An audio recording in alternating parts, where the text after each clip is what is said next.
Not the kind you grab in a paper cup on your way to work, but the kind that lingers, dark and rich, brewed in a little corner of the city, where the rain always seemed to find its way to the windows. Bean and Brush sat tucked between a dusty, old bookstore and a flower shop whose blooms spilled color onto the sidewalk. Inside, the air smelled like espresso and vanilla, mingled with the faint scent of turpentine from the paintings hanging on the brick walls. Every night, the place glowed with warm amber light, a refuge from the cold drizzle of Seattle evenings. Maya Larson, 26, stood behind the counter, wiping it down with an easy rhythm. Her golden hair was loosely tied back, tendrils falling around, her face in a way she didn't notice, but others always did. Her smile, bright and practiced, hid the quieter truth. An ache that lived behind her eyes. She had once loved fiercely, had once been consumed by her art, but in chasing perfection, she'd pushed that love away. Now, she worked here, serving coffee in a cafe that doubled as a gallery, surrounded by art she rarely touched anymore. The doorbell chimed, and a man stepped inside. Ethan Caldwell looked ordinary that night. A simple jacket, damp from the rain, no gleaming cufflinks, no designer tie, nothing to hint at the polished CEO. The business world knew him to be. He was just another customer seeking warmth. But his eyes, they carried a fatigue that went deeper than sleepless nights. He made his way to the counter and ordered an espresso, his voice calm but low. Maya's attention, momentarily stolen by the half-finished abstract painting on the wall behind. Her betrayed her hands. The cup tipped, and in an instant, hot coffee spilled across his jacket. Her cheeks burned. "Oh my God. I'm so sorry. I'll pay for the cleaning." But he only chuckled, brushing it off with an easy smile. "It's just a jacket, but you looked like you were somewhere else entirely. Want to tell me where?" She hesitated, flustered. "I'm not much of a storyteller. Better at making messes. Like this one." "Sometimes," he said, eyes warm. "Messes are the best beginnings." His gaze wandered to the bold painting behind her. "That one yours?"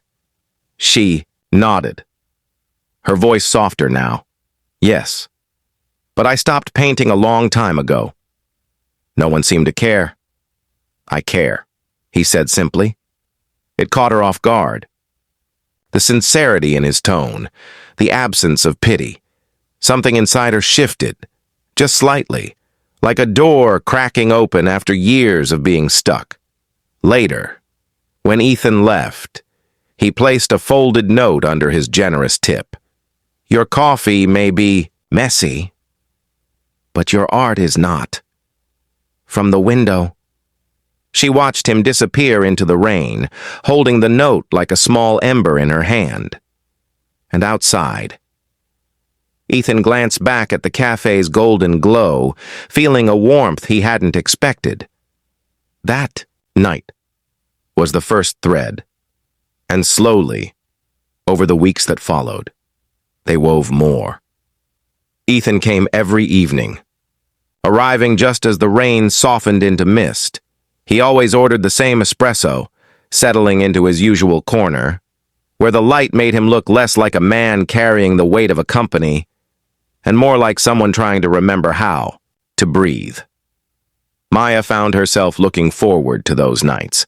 They talked about little things at first: coffee beans, weather, the oddball regulars who wandered in. But their conversations began to stretch longer, peeling back layers. She told him how art had once been everything to her, how she had believed it would save her, until it cost her the person she loved most. He listened with a stillness that made her feel heard. "The heart doesn't stop hurting," he said quietly. "It just needs the right eyes to see it. Maybe your pain just hasn't found its audience yet. Sometimes He would bring small things without fanfare. A new pencil, a blank canvas, a roll of brushes, leaving them on the counter like casual afterthoughts. But she knew they weren't casual at all. One night, he showed her a painting, not his daughter's. 10-year-old Emma, shy and self-conscious, had painted a sunlit garden with strokes both delicate and brave.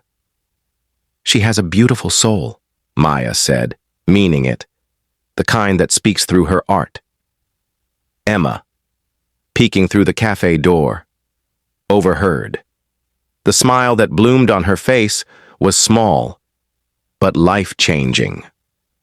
Maya didn't yet know Ethan's full story, that he was the founder and CEO of Luxwear, a fashion empire, that he had been raising Emma and her 6-year-old brother Liam alone since losing his wife 5 years ago in a car accident, that his success came with a loneliness the world's applause could never reach.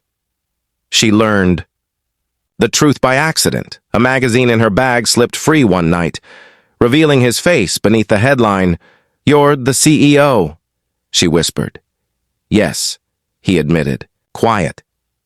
"But I wanted you to know me as I am here, not as that man." The revelation left her conflicted. Was his kindness real? Or did it come from a place of pity?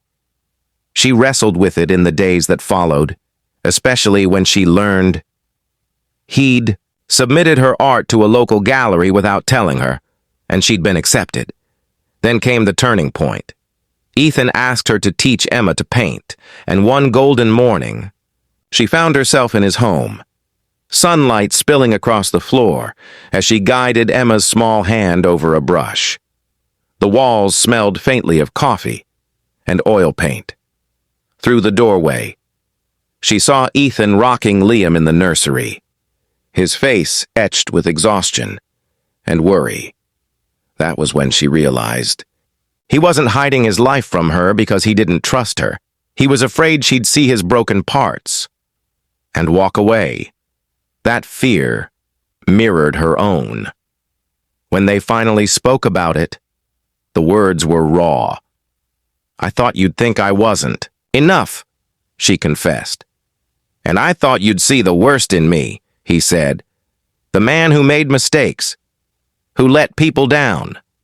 But neither of them left the room. Instead, Ethan handed her a drawing Emma had made, a stick figure Maya,